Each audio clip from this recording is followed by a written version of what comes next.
শান্তপ্রিয়ভাবে আমরা অবস্থান করতে চাইছিলাম, আমাদের দাবিটা জাস্ট প্রধান উপদেষ্টার বরাবর জানানোর জন্য।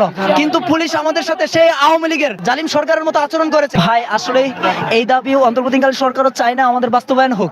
পুলিশের মুখ থেকে আমরা শুনছি ওরা চায় যদি গণতান্ত্রিক সরকার আসে তাহলে আমরা এই দাবি ওনাদের কাছে দাবি জানানোর জন্য, জানাইলে ওরা বাস্তবায়ন করবে।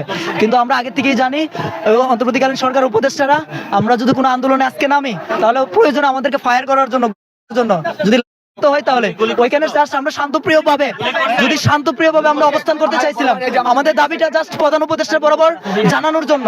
কিন্তু পুলিশ আমাদের সাথে সেই আওয়ামী সরকারের জালিম সরকারের মতো আচরণ করেছে। আমরা এই বৈষম্য বিরোধী এই সরকারের কাছ থেকে এটা আশা করি না ভাই। আমরা এখানে একজন আমরা অনেকে আসলে মানে অসুস্থ হয়ে গেছি, কথা বলতে পারতেছি না ভাই। পুলিশে আমাদের সাথে অমানবিক আচরণ করেছে, আমরা এটা তীব্র প্রতিনিন্দা জানাই। ঠিক আছে, প্রতিবাদ জানাচ্ছি ভাই। কথা বলতে আসলে আমরা শান্তিপূর্ণভাবে আমাদের দাবিটি নিয়ে আমরা চলে গেলে রাজপথ দিয়ে আমাদের প্রধান উপদেষ্টার বাসভবন যমুনাতে আসছি। এমন অবস্থায় আসার মাঝখানেই আমাদের পুলিশে অনেক বাধা দিয়েছে, অনেক করছে, অনেক পিটাইছে। আমরা উপেক্ষা করে শত বাধা নিয়ে তারপরও আমাদের জীবনকে বিপন্ন করে আমরা সামনে এগিয়ে আসছি।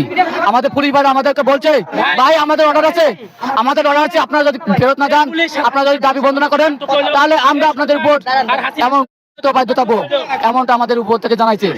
আমরা সবকিছু উপেক্ষা করে আমাদের সংক্ষিপ্ত জীবনটা নিয়েও জীবনকে আমরা হাতে নিয়ে আমরা রাজপথ দিয়ে আমরা প্রধান উপদেষ্টা বাসভবন আসি। এমন অবস্থা দেখা যায় হঠাৎ করে পুলিশে তারা শুরু করছে, রাবার বলে শুরু করছে, টিয়ার শুরু করছে। বিশ্বাস করবেন না ভাই, আমি প্রুফ দেখাতে চাই আমার এক ভাইয়ের। দেখেন আপনারা যদি ভিডিওটা দেখেন আমার এক ভাইয়ের। এখানে আমরা শান্তিপূর্ণ অবস্থান নিয়েছিলাম, পুলিশ এখনো সাহস করে পায় যে একটা ছাত্রের উপর, ছাত্র সমাজের উপর, আমাদের সহযোদ্ধা ভাইদের উপর চড়া হতে।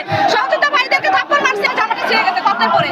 আমার যদি গায়ে লাগতো তাহলে দেখো আমরা এক পাশ দিয়ে আমি শুনতে পাচ্ছিলাম না তখন, এখন তো একটু স্বাভাবিক হয়েছে। তাহলে আমরা যদি 5 তারিখের আগে ভাবতাম যে আমরা স্বৈরাচারের দোষর, আমরা স্বৈরাচার হয়ে আছি, কিন্তু 5 তারিখে যখন সরকার পতন হয়েছে তারপরে আমরা ভাবছিলাম যে আমাদের দাবি অন্তত পূরণ হবে, আমাদের বৈষম্যটা তো আমাদের অন্তত বৈষম্য থেকে আমরা বের হতে পারছি। কিন্তু এখন আমরা ওই বৈষম্য হয়ে গেছি, আমাদের দেশ এখনো স্বাধীন হয়নি। যদি স্বাধীন হতো আমাদের স্বৈরাচার পুলিশ আমাদের গায়ে হাত তুলতে পারতো না, আমাদের ককটেল বিস্ফোরণ করতে পারতো না, পুলিশরা গুলি করতে পারতো না।